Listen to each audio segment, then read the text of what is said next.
नमो संताणं नमो सिद्धाणं नमो आयर्याणं नमो वज्रायाणं नमो लोये सब्बसाहूण मंगलमय मंगल करण वीतराग विज्ञान नमो ताहि जाते भये अरिहंतादि महा करि मंगल करि हो महा ग्रंथ करन को काज जाते मिले समाज सब पावे निज पद राज जाते मिले समाज सब पावे निज पद राज। सुबह मंगल प्रभात की मंगल वेला में हमारी चर्चा मोक्ष मार्ग प्रकाशक जी शास्त्र के अंतर्गत 8वें अधिकार में हमारी चर्चा जो चल रही है कि दोष कल्पना का निराकरण। कल हमने प्रथमानुयोग में दोष कल्पना का निराकरण और उसके बाद करणानुयोग में दोष कल्पना का निराकरण, इसकी चर्चा देख रहे हैं। Page number 290। आज चर्चा को हम आगे बढ़ाएंगे।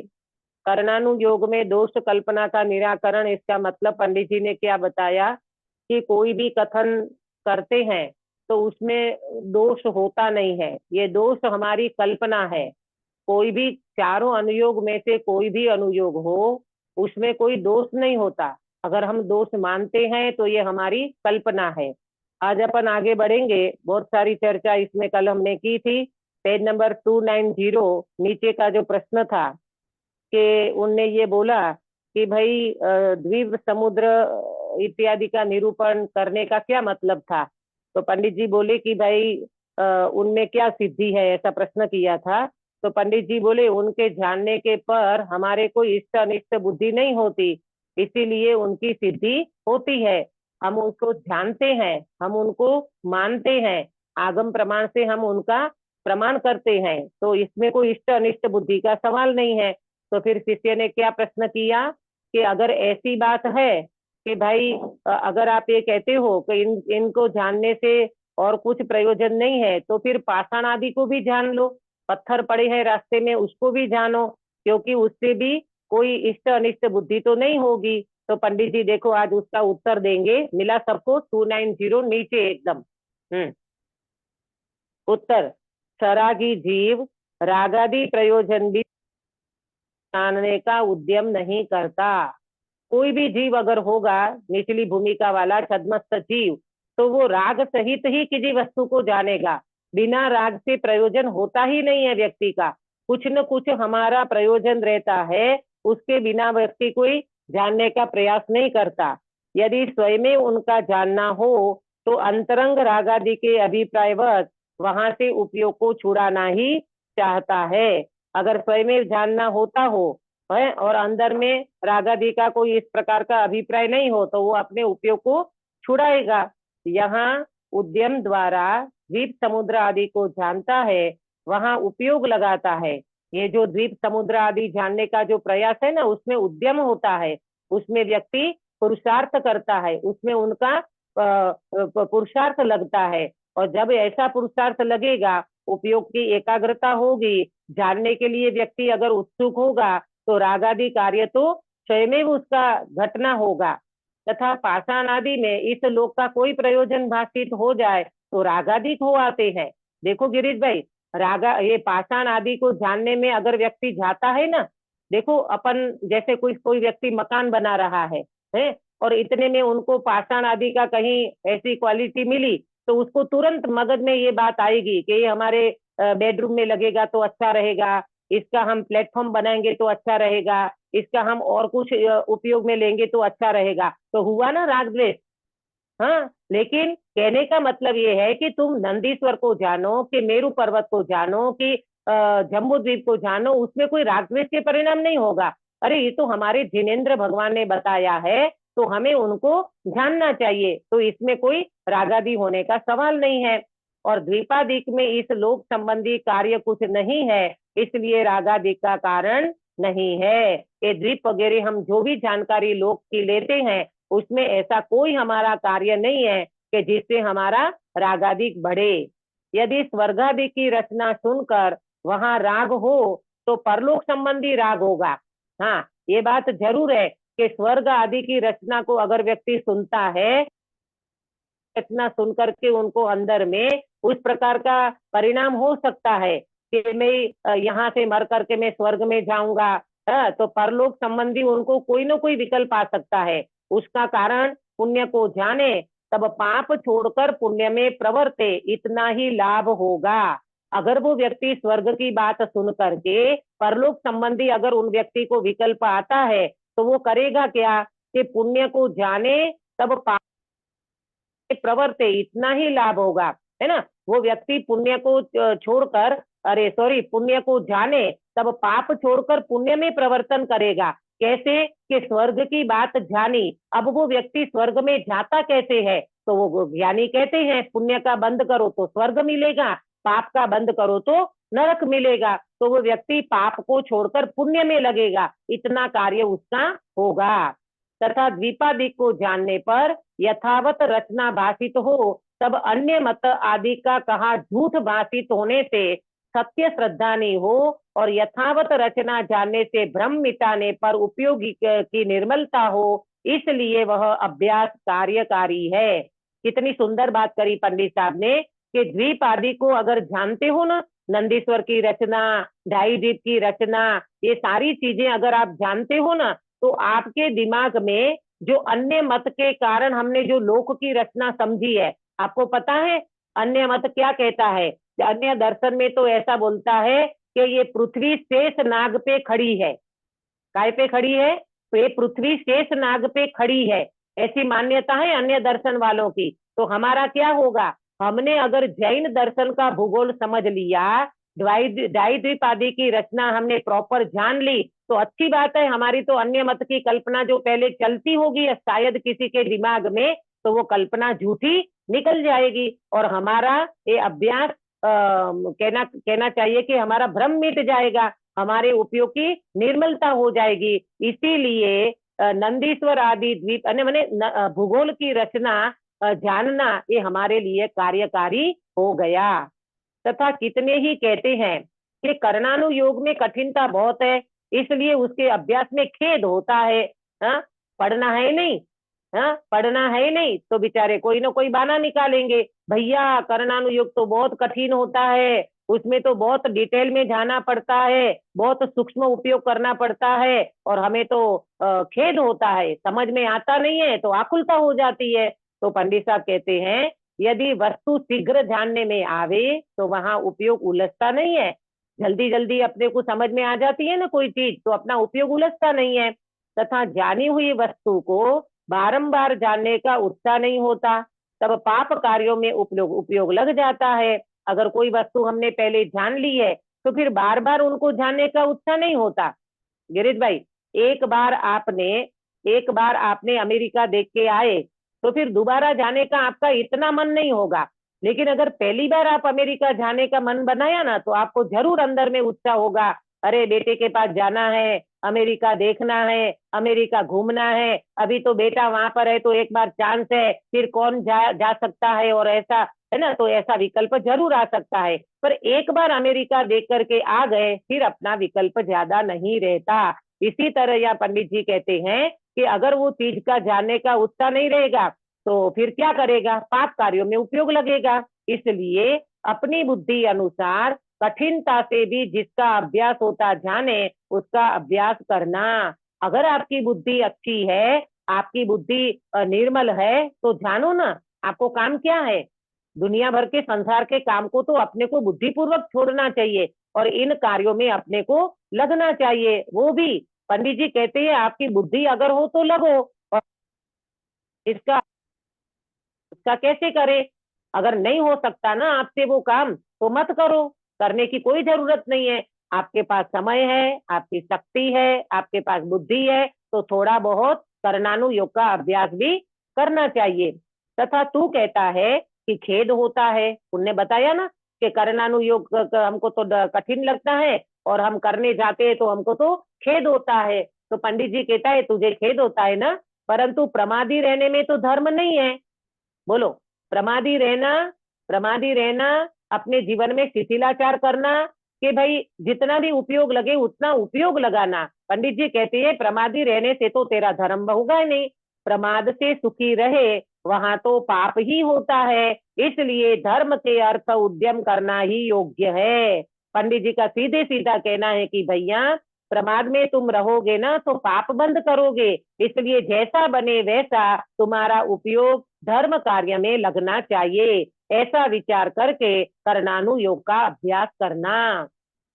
पहले अपना प्रयोजन सिद्ध कर लो, द्रव्यानुयोग से तत्व निर्णय कर लो, आत्मा की अनुभूति का अभ्यास कर लो, और फिर समय है तो करणानुयोग का थोड़ा बहुत अभ्यास करना, ये पंडित जी का कहना है। ये हो गया हमारा करणानुयोग में दोष कल्पना का निराकरण। अब अपन पढ़ते हैं 291 पेज पे चरणानुयोग में दोष कल्पना का निराकरण। हाँ, चरणानुयोग में दोष कल्पना का निराकरण, ये अगर पंडित जी कहते हैं तो चरणानुयोग में कोई दोष नहीं है। हमारी कल्पना, हमारी जो भ्रांतियां चल रही है, कैसी कैसी भ्रांति चलती है, उसके दोष का निराकरण पंडित साहब यहाँ पर कर रहे हैं। देखो, तथा कितने ही जीव ऐसा कहते हैं, कितने ही जीव ऐसा कहते हैं कि चरणानुयोग में बाह्य व्रतादि साधन का उपदेश है, तो इनसे कुछ सिद्धि नहीं है। ये देखो, ये चरणानुयोग पढ़ करके भी व्यक्ति दोष निकालता है ना? कैसे दोष निकालता है कि चरणानुयोग में तो बाह्य व्रत करो, तप करो, जप करो, बस ये करा करो, इनसे कोई सिद्धि होने वाली नहीं है, क्योंकि आपने पहले द्रव्यानुयोग में प्रयोजन में पढ़ाया था, आपने पंडित जी हमको सिखाया था कि भाई ये तो जड़ की क्रिया है, इससे तो कोई धर्म होता नहीं है, और गुरुदेव श्री ने भी 45 साल यही समझाया है। तो हमें ये लगता है कि हम ये तप जब काय को करें, उपवास आदि काय को करें, इससे अच्छा तो हम टीवी देखें, हम होटल थिएटर पिक्चर में घूमने जाएं। ठीक है, तो पंडित जी यहाँ कहेंगे अपने परिणाम निर्मल होना चाहिए, बाय में चाहे जैसे प्रवर्तो, इसलिए इस उपदेश से परांगमुख रहते हैं। ये उन्हीं की बात कर रहे हैं जिसको चरणानुयोग में दोष कल्पना रहती है ना, वो क्या कहते हैं कि अपने परिणाम निर्मल होना चाहिए। वो तो ये कहते हैं भैया अनाप शनाप जीवन हो तो भले हो, अनर्गल प्रवृत्ति हो तो भले हो, अपने परिणाम निर्मल रहना चाहिए, चाहे रात को खाओ, दिन को खाओ, जमीन कंद खाओ, आलू खाओ, कुछ भी करो, पर अपना परिणाम निर्मल होना। बोलो ना, वो बोलते ना, एक गुजराती में एक कहावत है ने, मन चंगा तो कथरोट में गंगा। अपना मन अच्छा है ना, अपनी भाव निर्मल है ना, तो फिर कुछ भी करो ना, चाहे टीवी देखो, चाहे भगवान का दर्शन करो। हा? वो क्या होने वाला है, बाह्य में चाहे जैसा प्रवर्तन करो। ये कह रहे हैं पंडित साहब कि कैसी कैसी बुद्धि और कैसे कैसे दोष निकालता है जीव। चाहे जैसा प्रवर्तन करो, इसलिए इस उपदेश से परांगमुख रहते हैं। कौन से उपदेश से सुनीता जी, कौन से उपदेश से परांगमुख रहते हैं? चरणानुयोग के। हाँ, चरणानुयोग के उपदेश से परांगमुख रहते हैं। भाई इसमें तो हम क्या बोलते, व्रत नियम जप तप में तो कोई धर्म है नहीं, तो फिर हम क्या करें? तो कहते हैं कि हम तो चाहे जैसा प्रवर्तन करें, इसमें कोई दोष नहीं लगता, ये तो जड़ की क्रिया है। रात्रि को भोजन करना जड़ की क्रिया है, कचौरी समोसा रात को खाना जड़ की क्रिया है, आत्मा को तो कछु पाप लगता ही नहीं है। तो इस प्रकार से वो व्यक्ति अपने जीवन में स्वच्छंद ग्रहण कर लेता है, और चरणानुयोग से वो परांगमुख रहता है, माने उनके सन्मुख उसका उपयोग नहीं रहता। पंडित जी अब उसको कहते हैं, क्या कहते हैं? आत्म परिणामों के और बाह्य प्रवृत्ति के निमित्त नैमित्तिक संबंध है। दो दो बात को समझना प्रॉपर काश्मीरा बेन, आत्म परिणाम और बाह्य प्रवृत्ति, इसके बीच में निमित्त नैमित्तिक संबंध है। हाँ, कौन बताएगा कि आत्म परिणाम और बाह्य प्रवृत्ति, ये दोनों के बीच में निमित्त नैमित्तिक संबंध है? मुझे घटित करके बताओगे काश्मीरा बेन कि आत्म परिणाम और बाह्य प्रवृत्ति में क्या लेना? दीदी दीदी ऐसा होता है जैसे परिणाम करेगा वैसी प्रवृत्ति तो वैसी होगी नहीं। परिणाम जैसे हुए वैसी प्रवृत्ति करेगा वो, तो उसके परिणाम हाँ निमित्त हुए और परिणाम निमित्त हुए और उसने जो प्रवृत्ति करी वो निमित्त हुआ। हाँ, लेकिन इसको घटित कैसे करोगे? ये तो आपने इसका अर्थ बताया, इसको कैसे घटित करेंगे कि भाई आत्म परिणाम और बाह्य प्रवृत्ति। देखो, जैसे किसी व्यक्ति ने रात्रि भोजन का नियम लिया है, हाँ, रात्रि भोजन उनने छोड़ दिया, तो ये रात्रि भोजन छोड़ने का जो परिणाम हुआ है ना, रात्रि भोजन छोड़ने का जो परिणाम हुआ, ये उनका नैमित्तिक भाव है कि मैंने रात्रि भोजन छोड़ा, मुझे अब रात को भोजन नहीं करना है। भगवान ने रात्रि भोजन में कितना सारा पाप बताया है, और निमित्त रूप से उनकी प्रवृत्ति हो गई। क्या प्रवृत्ति हो गई? अब वो रात को भोजन नहीं करेगा, चाहे जैसा प्रसंग बन जाए, लेकिन वो व्यक्ति वो प्रवृत्ति नहीं करेगा। तो आत्म परिणाम माने रात्रि भोजन छोड़ने का भाव, और वहां रात्रि भोजन नहीं करने की प्रवृत्ति, ये दोनों के बीच में कौन सा संबंध बताया? निमित्त नैमित्तिक संबंध होता है।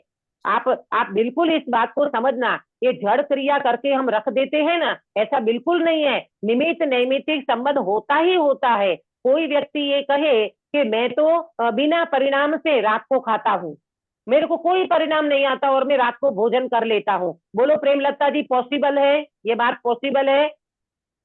नहीं, नहीं। नहीं है भाई, इधर में नहीं।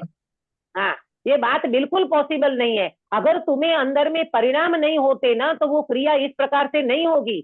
होता है जीव को परिणाम, और तब ये इस प्रकार की क्रिया करता है, क्योंकि छद्मस्तकीय क्रियाएं परिणाम पूर्वक होती है। देखो लिखा ना, छद्मस्तकी जो भी क्रियाएं होती है वो कैसे होती है? परिणाम पूर्वक होती है। बिना परिणाम से कोई व्यक्ति थिएटर में नहीं चला जाता, बिना परिणाम से कोई व्यक्ति होटल में नहीं चला जाता, बिना परिणाम से कोई व्यक्ति मंदिर भी नहीं चला जाता। जब जब आपको जो जो परिणाम होते हैं उसके अनुसार आपकी बाह्य क्रियाएं होती है। दीदी हम कदाचित बिना हाँ परिणाम हाँ को।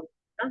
दीदी, हम ज्ञानी के बारे में तो ऐसा कहते हैं ना कि वो बाहर कितना भी कसाय आदि करते हो, लेकिन उसके अंदर के परिणाम तो वो ऐसा नहीं है वैसा, तो वहां थोड़ा चेंज हो जाता है क्या?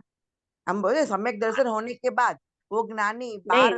हाँ हाँ हाँ हाँ, ये आपका प्रश्न है कि ज्ञानी के लिए थोड़ा अलग हो जाएगा क्या, कि ज्ञानी के अभिप्राय में वो चीज नहीं है और बाहर में युद्ध कर रहे हैं, ज्ञानी के अभिप्राय में वो चीज नहीं है और बाहर में छन्नू हजार रानी का भोग रहे हैं। तो वहां काश्मीरा में ऐसा समझना कि अभिप्राय में वो चीज भले नहीं है, श्रद्धांत तो उनको बदल गया है, परंतु जितना राग है ना काश्मीरा बेड, तो ही प्रवृत्ति होती है। अगर वो राग टूट गया होता ना, तो रामचंद्र जी वही दीक्षा लेकर के जंगल में चले जाते, लेकिन सीता प्रत्यय का राग था ना, इसीलिए उनने सीता को वापिस करने के लिए, अपनी पत्नी को वापिस लेने के लिए उनने रावण के साथ युद्ध किया।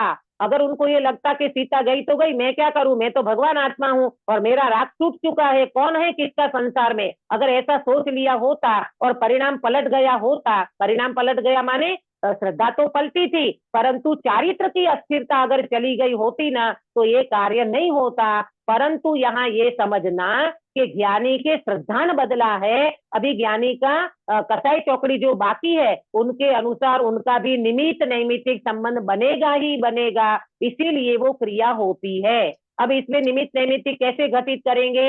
ऐसे घटित करेंगे, यहाँ जितना आसक्ति है, जितनी सीता के प्रति आसक्ति का परिणाम है, उतना उनका नैमित्तिक भाव है। और बाह्य में रावण के साथ युद्ध किया, रावण के साथ उनने जो भी उनने युद्ध वगैरह की क्रिया करी, वो उनकी बाह्य प्रवृत्ति हो गई। आया समझ में आपको?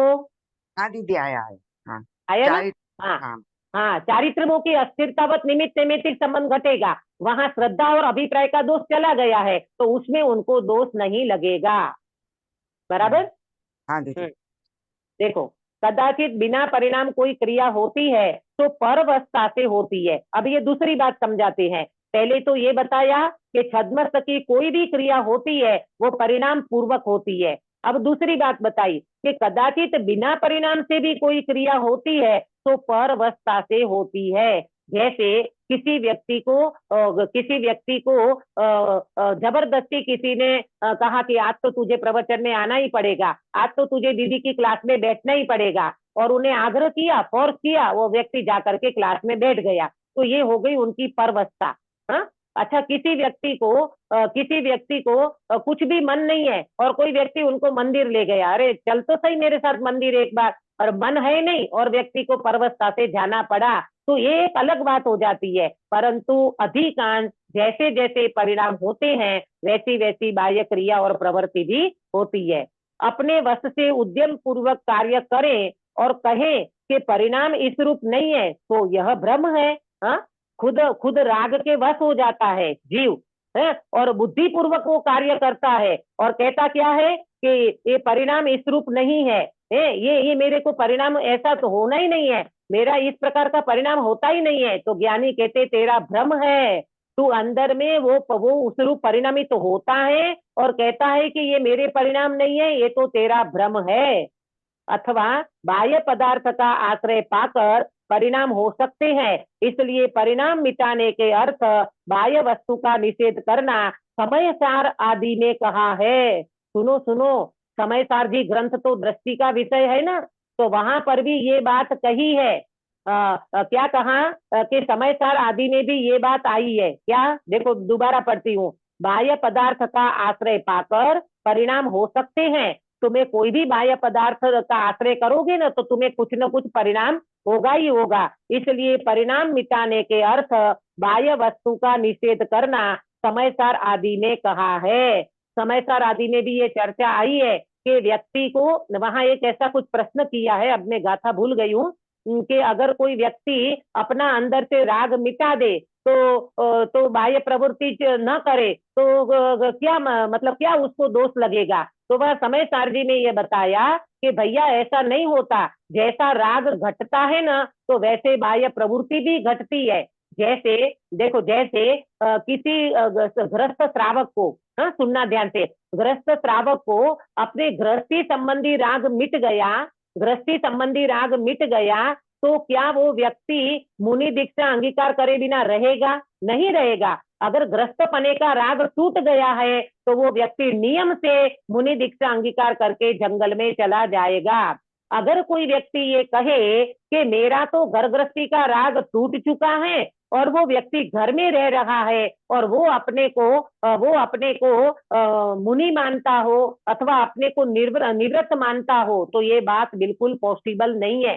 समझना, जैसे तुम्हारा ग्रस्तपने का राग टूटा है ना तो बाह्य परिग्रह भी छूटेगा, अभ्यंतर परिग्रह भी छूटेगा, घर गृहस्थी का राग छूटेगा, वो फिर बीबी बच्चों के साथ नहीं रह सकता और वो व्यक्ति नियम से मुनि दीक्षा को अंगीकार करेगा। पंडित जी का ये कहना है राग टूटे और वो प्रवृत्ति होवे ऐसा 3 काल में नहीं हो सकता।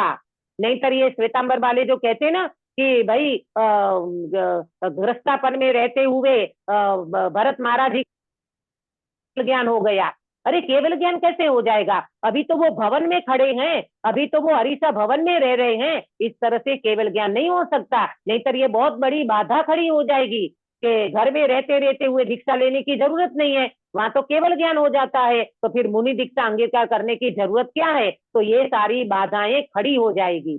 समझ में आ रहा है काश्मीरा में आपको?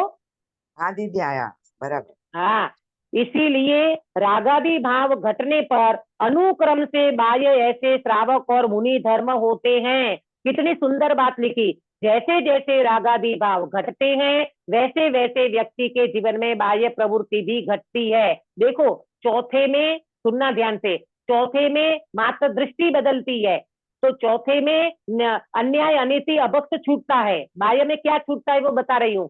चौथे में अगर किसी व्यक्ति को सम्यक दर्शन होकर के चौथा गुण स्थान आया तो वो व्यक्ति का अन्याय अनिति अभक्त तुरंत छूटता है, वो व्यक्ति न्याय नीति पूर्वक ही जीवन जिएगा, अन्याय अनिति अभक्त का सेवन नहीं करेगा, ठीक है। और पंचम गुण स्थान आया तो वो व्यक्ति को 2 कसाई चौकड़ी के अभाव में बाह्य प्रवृत्ति में व्रत को धारण करेगा, आगे जाके प्रतिमा को धारण करेगा, और मुनि दीक्षा अंगीकार करी तो 3 कसाई चौकड़ी के अभाव पूर्वक वो व्यक्ति क्या करेगा, तो बोले बाहर में घर गृहस्थी पना छूट जाएगा।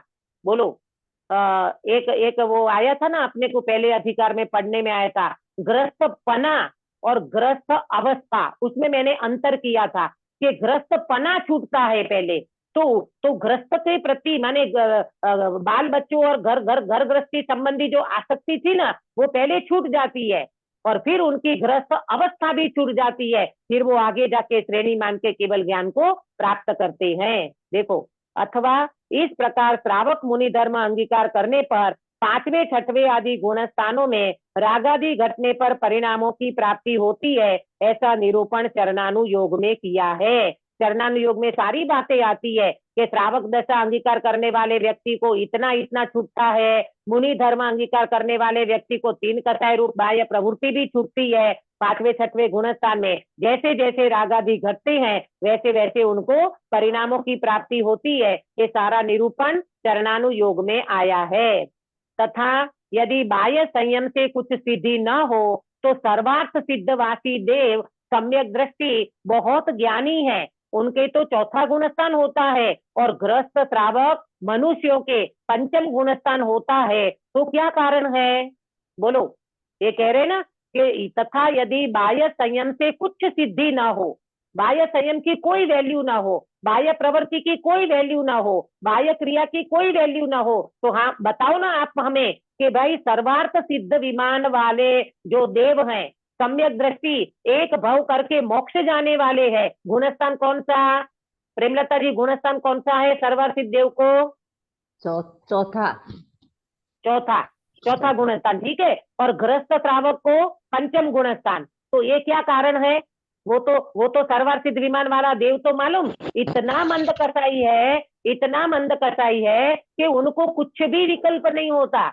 न भगवान के समोसरण में जाते हैं, न कोई कहीं जाने आने का विकल्प है, न कोई देव देवियों का विकल्प है, मात्र 33 सागर तक वो चर्चा में ही शामिल रहते हैं, चर्चा में ही अधिकांश समय बीतता है। तो भी गुणस्थान, अब सुनना, क्योंकि और उनके पंचम गुण, संयम नहीं है। हाँ उनके संयम नहीं है, बराबर है, संयम नहीं है, यही तो बात बता रहे हैं। और पंचम गुणस्थान वर्ती घर गृहस्थी में लगा है, धंधा धापा कर रहा है, बाल बच्चों का पालन कर रहा है, तो भी उनको पंचम गुणस्थान है। तो उसका कारण क्या है? तथा तीर्थंकर आदि ग्रस्त पद छोड़कर किस लिए संयम ग्रहण करे? अब इसमें समझना कि उनको चौथा गुणस्थान है तो वहां असंयम है, हाँ? और ग्रस्त श्रावक को पंचम गुणस्थान है। देखो सुनना ध्यान से, पंचम गुणस्थान में भी जैसा जैसा कैटेगरी बताई है, जगन्य, मध्यम और उत्कृष्ट, श्रावक दशा में भी, तो अगर वो व्यक्ति निचली भूमिका में मात्र व्रत को अंगीकार किया, दूसरी प्रतिमा धारण की है, तो वो व्यक्ति व्यापार धंधा भी कर सकता है, वो व्यक्ति अपने बीबी बच्चों का पालन भी कर सकता है, उनने मात्र दूसरी व्रत प्रतिमा अंगीकार की है, तो इसी प्रकार से उनको पंचम गुणस्थान है। और वो सर्वार्थ सिद्ध विमान के देव को चौथा गुणस्थान है। तो बोलो, बाह्य प्रवृत्ति से भी फर्क पड़ा कि नहीं पड़ा? पड़ता ही है। अंदर में 2 कसाय चौकड़ी का अभाव होता है ना, तो बाहर में व्रत अंगीकार करे बिना वो व्यक्ति नहीं रहता। हाँ? तथा दूसरी बात बताई कि तीर्थंकर आदि ग्रस्त पद छोड़कर किस लिए संयम ग्रहण करें? तीर्थंकर को घर छोड़ने की क्या जरूरत पड़ गई? वो तो उसी भव से मोक्ष जाने वाले हैं, सारी सम्यक दृष्टि है, तो वो घर छोड़ के क्यों निकल जाते हैं? भैया, ग्रस्त दशा में रहते हुए मुनि दीक्षा नहीं होती, और मुनि दीक्षा जब आती है तो ग्रस्तपना छूटता ही छूटता है और मुनि दीक्षा आती ही आती है। इसलिए यह नियम है, क्या नियम है? कि बाह्य संयम साधन बिना परिणाम निर्मल नहीं हो सकते। हाँ, ये चरणानुयोग की बात है ना, तो बाह्य संयम साधन बिना परिणाम निर्मल नहीं हो सकते। इसलिए बाह्य साधन का विधान जानने के लिए चरणानुयोग का अभ्यास अवश्य करना चाहिए। बोलो, द्रव्यानुयोग में तो कहा था कि ये तो जड़ की क्रिया है। भाई, ज्યાં જ્યાં जे जे योग्य थे तहाँ समझવું थे। अगर यहाँ पर चरणानुयोग की दोष कल्पना निकालते ना, भ्रांति भ्रमणा निकालते हैं, तो उनको यथा योग्य उनका स्थान रखना चाहिए, और ऐसा होता ही होता है। देखो, मैं आपको एक बात बताऊं कि पहले गुण स्थान में से सीधा 7वें में जो जाता है, अथवा पहले में से सीधा 5वें में जो जाता है, आप मुझे बताना, प्रेमलता जी शाह, आप मुझे बताना कि उनको बाह्य में क्या होता है, तब वो व्यक्ति 7वें और 5वें में जा सकता है। उनके त्याग होता है हर चीज का बाहरी प्रवृत्ति में। कौन सा पहले त्याग कहो? राग छूटता है उनका। अणुव्रत सहित त्याग होता है ना दीदी? नहीं नहीं, उनने संयम पहले ग्रहण से किया जो होता है, 7वें में साधु जाएगा वो होता है। मुनि दीक्षा, द्रव्यलिंगी मुनि हाँ। रहेगा करके, जो हाँ पहले हाँ से सीधा और 7वें। और जो पहले से राइट 5वें में जाएगा वो श्रावक दशा से, श्रावक दशा में वो हाँ ये क्या प्रतिमा धारण। व्रत व्रत अथवा प्रतिमा, हाँ। है ना? देखो बहुत अच्छा जवाब दिया आपने कि भाई एक ये जो अपन जड़ की क्रिया करके रख देते ना सारी चीजों को, भैया गुरुदेव श्री ने 45 तक अपने को कारण परमात्मा की दृष्टि का जोर देने के लिए कहा था, लेकिन आपने आपने कभी ऐसा जीव नहीं देखा होगा जो आज पंचम काल में हम गुरुदेव श्री को देखते हैं ना कि गुरुदेव श्री का जीवन कैसा, जो व्यक्ति क्रिया को जड़ कह रहे हैं वो ही व्यक्ति का जीवन देखो, कभी उन्होंने अपने जीवन में अशुद्ध भोजन नहीं किया, कभी दूधी की सब्जी के अलावा अधिकांश उनका भोजन देखो कितना सिंपल, हाँ? और ब्रह्मचर्य देखो, एक 6 महीने की बच्ची को भी स्पर्श नहीं करते थे। बोलो अब ये सब सारी जड़ की क्रिया कहने वाले व्यक्ति फिर ऐसी प्रवृत्ति क्यों करते थे? भाई ये निमित्त नैमित्तिक संबंध है, आप बिल्कुल इसको उड़ा नहीं सकते। हाँ? तो आपने जो बात बताई ना कि पहले गुणस्थान वाला सीधा 7वें में जाता है, उसके पहले कंडीशन है वो मुनि होना चाहिए, वो द्रव्यलिंगी होना चाहिए।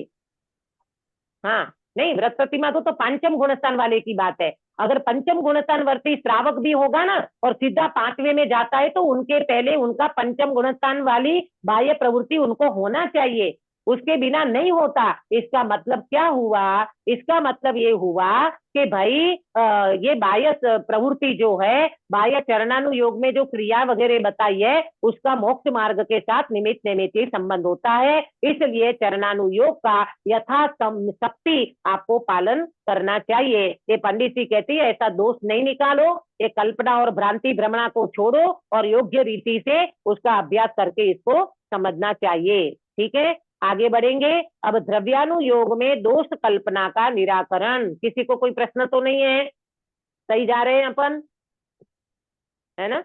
हाँ, द्रव्यानुयोग में दोष कल्पना का निराकरण। अब आया द्रव्यानुयोग, उसमें भी व्यक्ति कैसे दोषों की कल्पना कर लेता है, उनका पंडित साहब निराकरण करते हैं। मुझे तो सही में इतना आश्चर्य लगता है, इतना आश्चर्य लगता है कि पंडित साहब की दृष्टि में कैसी कैसी बातें आती है और कैसे कैसे जीवों को कहीं पर भी कंफ्यूजन ना रहे, तो कितना स्पष्टीकरण करते हुए इतना डिटेल में उन्होंने उपदेश का स्वरूप बताया और सारी चीजों को और सारे अनुयोगों को इतना क्लियर करते जा रहे हैं कि कहीं पर भी व्यक्ति न स्वच्छंदी हो सकता है और न कभी व्यक्ति कोई प्रमादी हो सकता है। देखो, तथा कितने ही जीव कहते हैं, क्या कहते हैं कि द्रव्यानुयोग में ये कितने जीव कहते हैं, तो अगर अपन उसमें शामिल हो तो अपनी बात को भी ले लेना कि हमारे मन में तो ऐसा चल रहा है, हमारे अंदर में तो ऐसा भाव पड़ा है, तो ये समझ लेना कि द्रव्यानुयोग में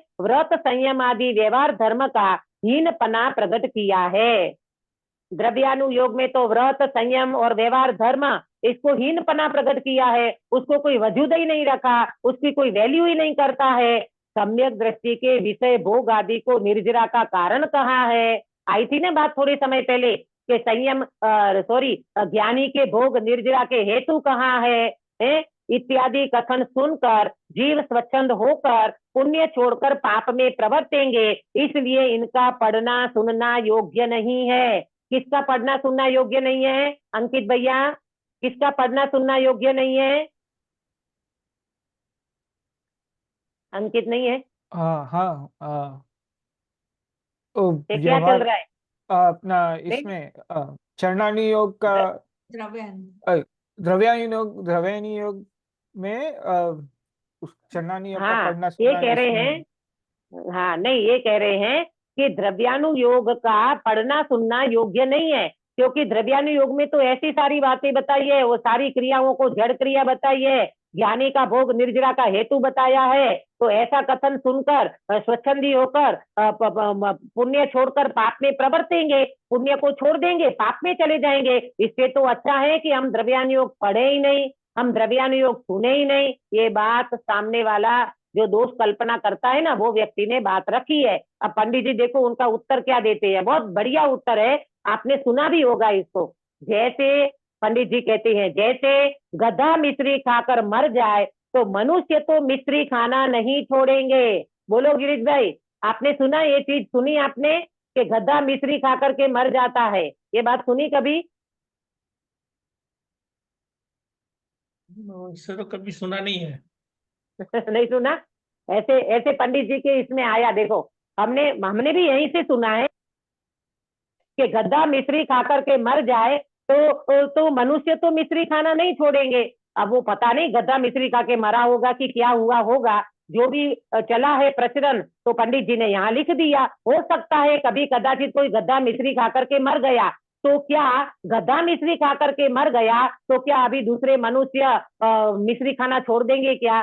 शक्कर नहीं खाएंगे क्या? हर चीज में शक्कर चाहिए भैया, इसके बिना तो कोई काम ही नहीं बनता।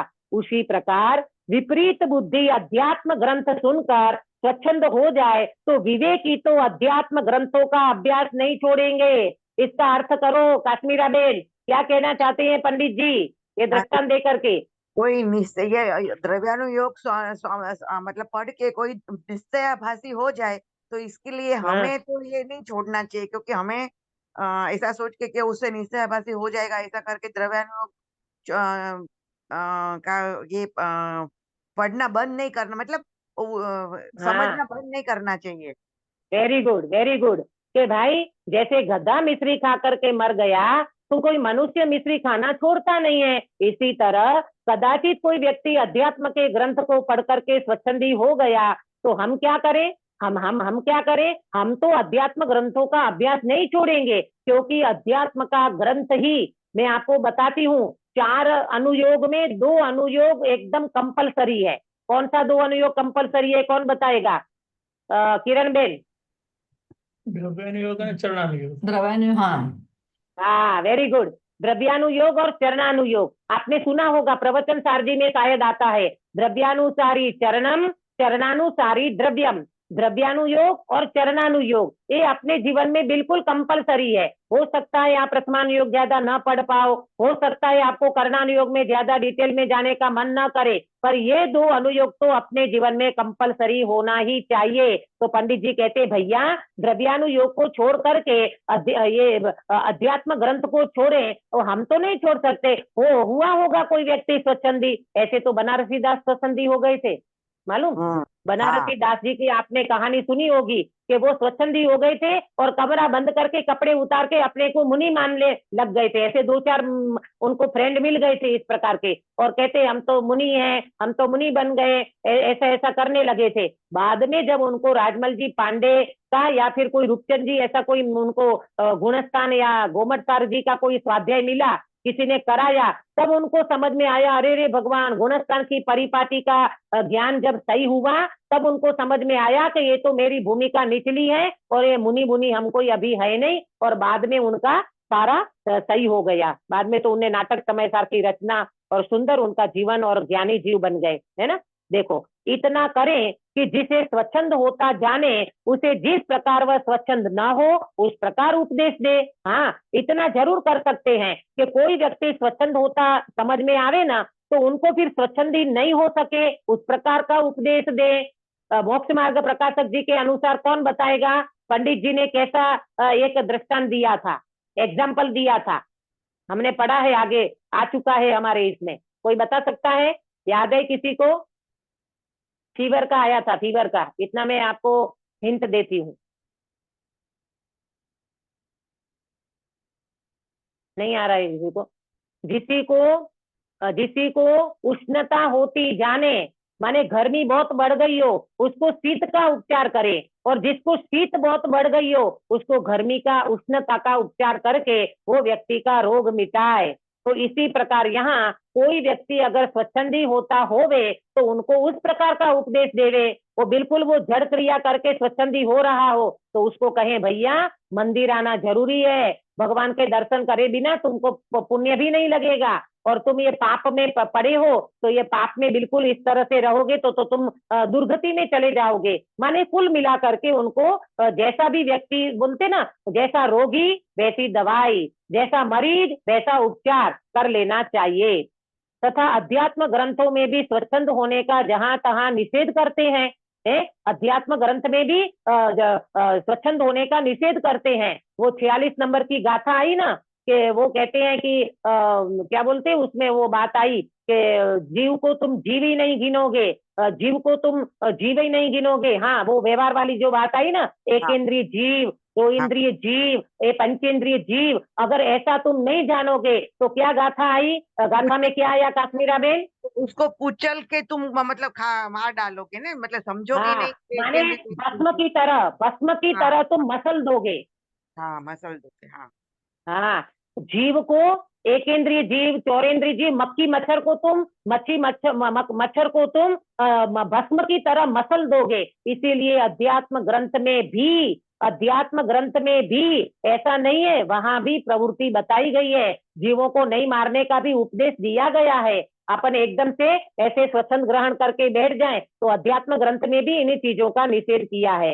इसलिए जो भली भांति उनको सुने वह तो स्वच्छंद होता नहीं है। अच्छी तरह से व्यक्ति अगर उनको सुनता है तो अपने जीवन में कभी भी स्वच्छंद ग्रहण नहीं करेगा, परंतु एक बात सुनकर अपने अभिप्राय से कोई स्वच्छंद हो तो ग्रंथ का तो दोष है नहीं, उस जीव का ही दोष है।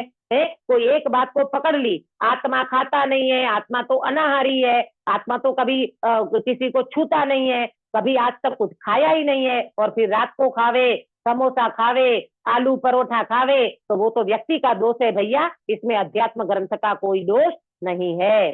तथा यदि झूठे दोष की कल्पना करके अध्यात्म शास्त्र को पढ़ने सुनने का निषेध करे तो मोक्ष मार्ग का मूल उपदेश तो वहां है। कितनी सुंदर बात बताई कि यदि तुम झूठे दोष की कल्पना करते हो और अध्यात्म ग्रंथ को सुनने पढ़ने का निषेध करते हो तो भैया अध्यात्म ग्रंथ में ही मोक्ष मार्ग का मूल उपदेश है। वो कृपाणु देव ने कहा, मूल मार्ग सांभळो जीननो रे, करी वृत्ति अखंड सन्मुख मूढ़ मार्ग सांभळो जीननो रे। तो वो मूल मार्ग कौन सा?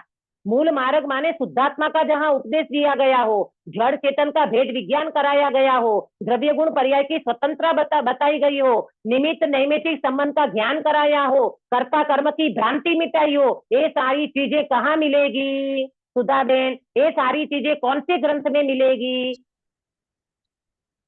अध्यात्म। हाँ, हाँ, अध्यात्म ग्रंथों में मिलेगी। ये तुम्हारे रत्नकरण श्रावक आचार में ये चीज नहीं मिलेगी, ये पुरुषार्थ सिद्धि उपाय में भी शायद नहीं मिलेगी। तो ये चीजें अध्यात्म ग्रंथ में मिलती है, इसलिए इनका निषेध नहीं करना चाहिए। उसका निषेध करने से तो मोक्ष मार्ग का निषेध होता है। हाँ, अगर तुम अध्यात्म ग्रंथों का निषेध करोगे ना तो मोक्ष मार्ग का निषेध हो जाएगा। क्यों निषेध हो जाएगा गिरीश भाई? मोक्ष मार्ग का निषेध क्यों हो जाएगा? क्योंकि अध्यात्म ग्रंथ में ही सब दिखाया है मोक्ष मार्ग कैसे है, और वो हाँ, पढ़ेंगे तो कैसे है फिर। बहुत बढ़िया कि अध्यात्म ग्रंथ में मोक्ष मार्ग बताया, माने शुद्धात्मा की कैसे प्राप्ति करना, अपने भगवान आत्मा को कैसे अनुभव करना, ये सारी चीजें अध्यात्म ग्रंथ में बताई है। अगर उसका तुम निषेध करोगे तो डायरेक्ट मोक्ष मार्ग का निषेध हो जाएगा।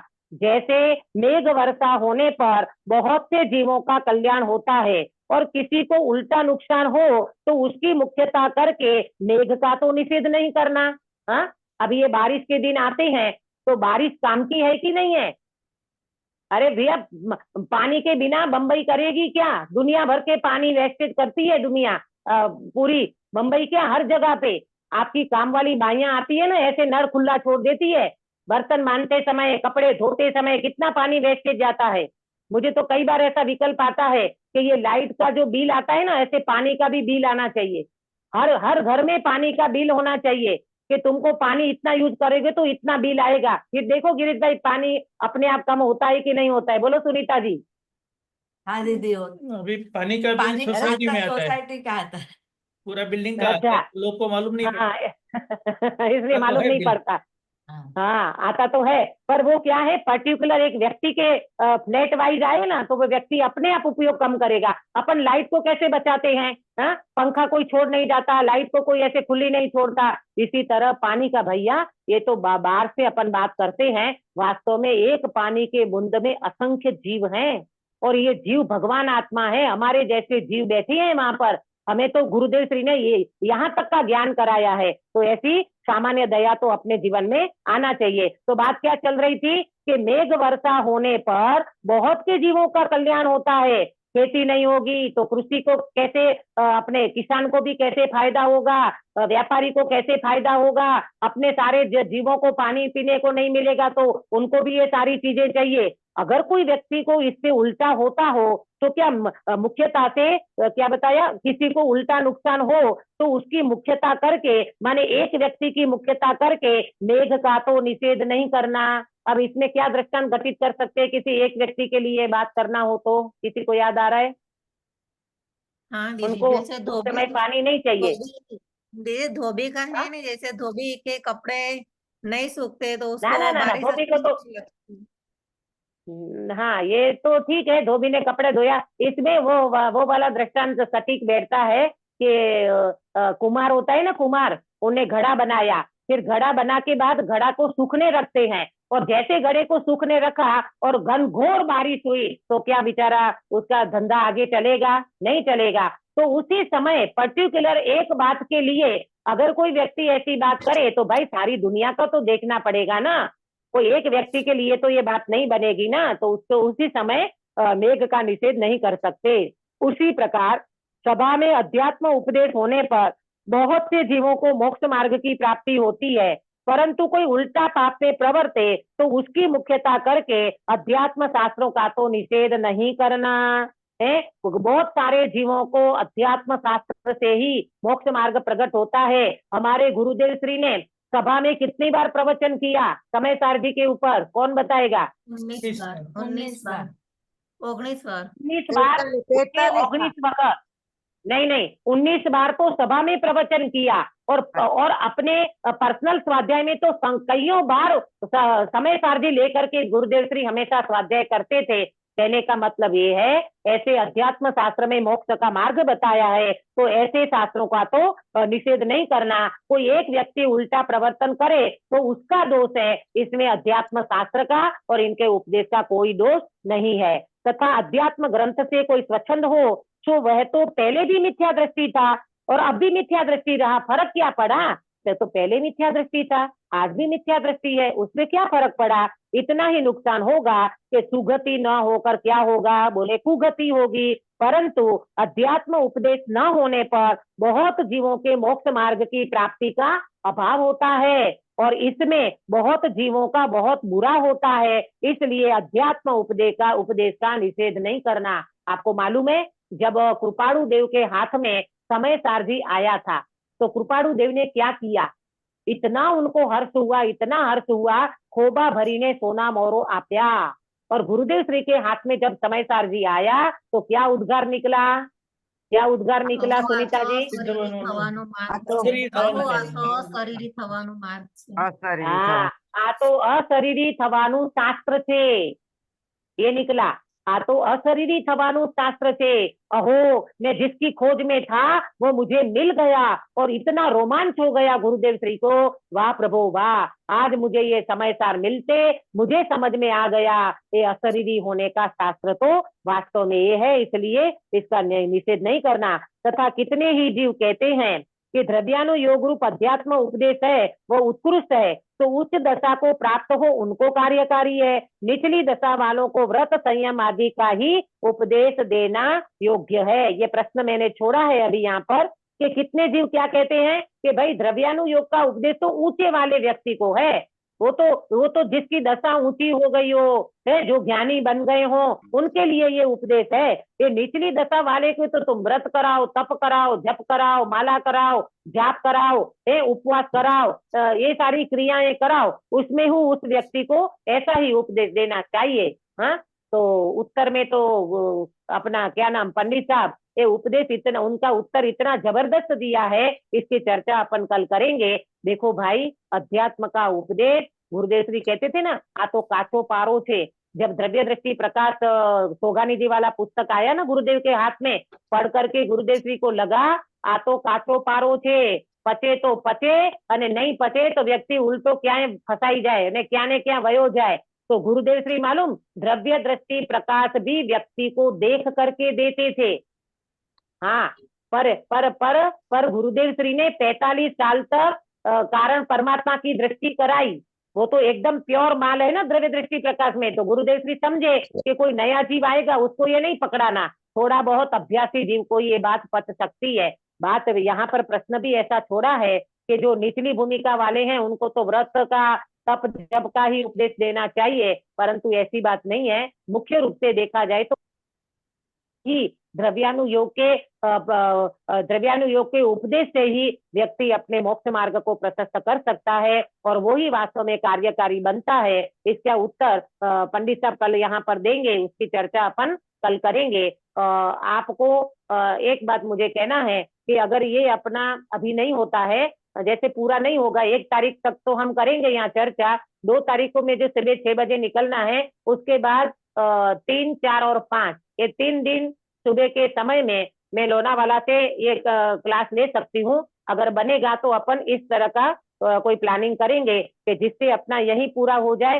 तो अगर मेरा शिखर जी जाना हो तो वहां पर मुझे विकल्प न रहे, ये भावना मेरी है। देखते हैं जैसा भी पुद्गल का परिणमन होगा। देखो ये सारी चीजों में अकर्ता स्वभाव पे आने पर कितनी सारी अपने को बोलते ना ये निर्भर हो जाते हैं। कोई भार नहीं रहता, कोई विकल्प नहीं रहता, जैसा परिणमन होना होगा वैसा होगा। ये सारी चीजों में लगाना चाहिए। कोई विकल्प चलते हो, कोई अंदर में कसाय चलती हो, कोई राग के परिणाम चलते हो, तो ये कौन काम आएगा? ये द्रव्यानुयोग का उपदेश ही तो काम आएगा। द्रव्यानुयोग में हमने एक कर्ता कर्म की बातें नहीं सुनी होती, एक द्रव्य दूसरे द्रव्य का कुछ नहीं कर सकता, ये नहीं सुना होता। तो बताओ सुधाबेन, अपन ये प्रैक्टिकल कर सकते नहीं है? दीदी, काश्मीरा नहीं बेन कर सकती। नहीं कर दीदी नहीं सकते कर भाई। सकती, बहुत फर्क हाँ, पड़ जाता है ये सुनने के बहुत बाद। फर्क पड़ता है। इसीलिए तो जैसे अपने को ये समयसार आदि ग्रंथ मिले और ऐसे गुरुदेव श्री से हमने सुना तो अपनी तो बोले ना एकदम से दिवाली हो गई। अरे हाँ। प्रभु, हमारी तो आंखें खुल गई, हमारा तो वास्तव में पूरा भव सफल हो गया। यूं कहें तो भी कोई बड़ी बात नहीं है। अनंत भवनु साटू वाड़वा माटे एक भव तारो जिनेन्द्र भगवान ने આજ્ઞા પ્રમાણે અને જે પ્રમાણે ઉપદેશ આપ્યો છે અધ્યાત્મ ગ્રંથમાં એ રીતે જો તું સમર્પિત કરી દઈ તારા સમય શક્તિ બુદ્ધિ જ્ઞાન અને ઉપયોગને, તારા અનંત ભવનું સાટું वड़ी जैसे ये जो कृपाणु देव ने कहा है वो बिल्कुल गलत नहीं है। हमारी ताकत, हमारी शक्ति, हमारा बुद्धि, हमारा उपयोग, हमारा ज्ञान वास्तव में इन भेद विज्ञान में लगना चाहिए। ध्रुव भगवान की दृष्टि करने में लगना चाहिए और ऐसी दृष्टि करते हुए हमारा मोक्ष मार्ग सबका प्रशस्त होवे। इस मंगल भावना के साथ मैं अभी की बात को विराम देती हूँ।